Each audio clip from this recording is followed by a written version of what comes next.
احنا كده قريبين قوي من هايبر العجمي ستار، خطوه بس بينا وبين هايبر العجمي ستار.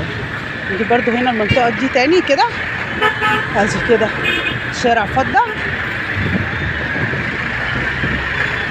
طبعا معروف بزحمته. البوابه كده نازلين على هايبر العجمي ستار، وفي وشه كمان المرور.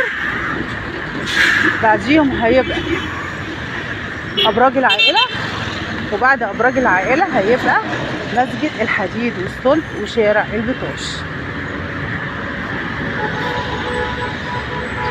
وبعد كده بقى هنكمل، يبقى نازلين على الدخيله، وبعد كده الماكس، وبعد كده بقى خط البلد الورديان، وبعدين خط البلد.